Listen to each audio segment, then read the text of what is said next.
Oh my god. আমাদের আইখাগুলো তৈরি হয়ে গিয়েছে। এরপরে আমাদের এটা রান্না করতে হবে। তো চলুন গাইজ রান্না করার প্রসেসটা আমাদের দেখাই।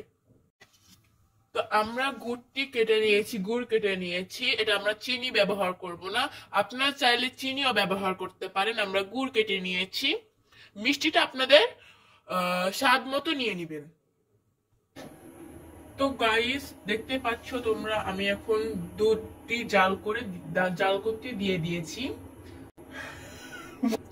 তো গাইস দুধটি গরম করতে দিয়ে দিয়েছি। দুধটি ফুটে উঠলে আমরা এটিকে নামিয়ে নিব।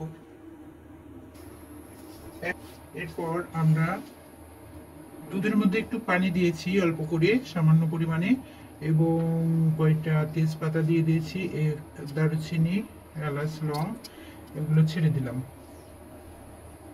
কিছুক্ষণ এইভাবে ফুটবে। ফোটার পরে আমরা আইখাগুলো ছেড়ে দিব। এবার ফুটে গেছে, আমরা আইখাগুলোকে সুন্দর করে ছেড়ে দিব। এবং দেখেন আমরা কিভাবে ছাড়ছি, এভাবে ছাড়তে হবে। এবং অবশ্যই ফুটন্ত গরম পানি, ফুটন্ত দুধ হতে হবে, কারণ ফুটন্ত দুধ না হলে এগুলো একটার সাথে আর একটা লেগে যাবে, গলে যাবে, তখন আর খেতে ভালো লাগবে না। এবং দুধ যত বেশি ভালো হবে এর স্বাদ তত বেশি সুন্দর হবে।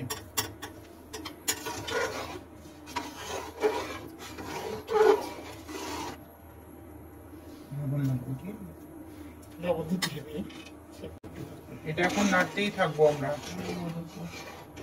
অনবরত নাড়তে থাকতে হবে। সিদ্ধ হওয়ার পরে আমরা গুড় বা চিনি যেটাই হোক অ্যাড করতে হবে। সেক্ষেত্রে এখানে আমরা গুড় অ্যাড করবো।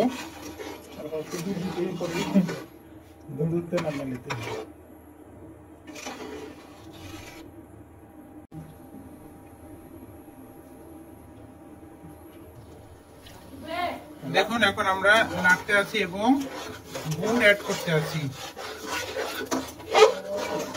গুড়গুলা ছোট ছোট করে আমরা কেটে নিয়েছিলাম।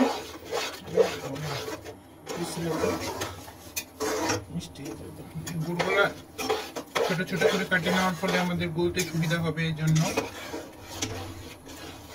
এই দেখেন কি সুন্দর একটা কালার চলে আসছে গাইস।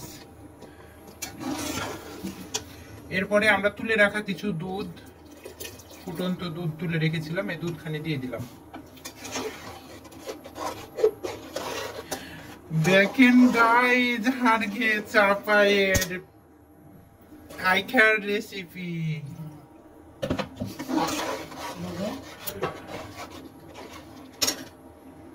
একটু আমরা লবণ অ্যাড করে দিলাম।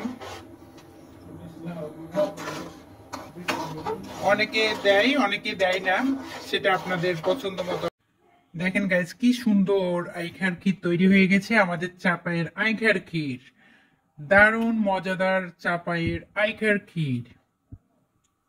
আপনারা খুব সুন্দর করে বাসায় বসে এটা বানিয়ে ফেলতে পারবেন খুব সহজেই, এবং খেতে কি দারুণ টেস্ট।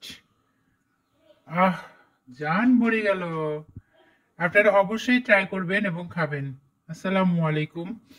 আমার ভিডিওটি ভালো লেগে থাকলে আমার পাশেই থাকবেন, আমার চ্যানেলটি সাবস্ক্রাইব করে দিবেন। Bye bye.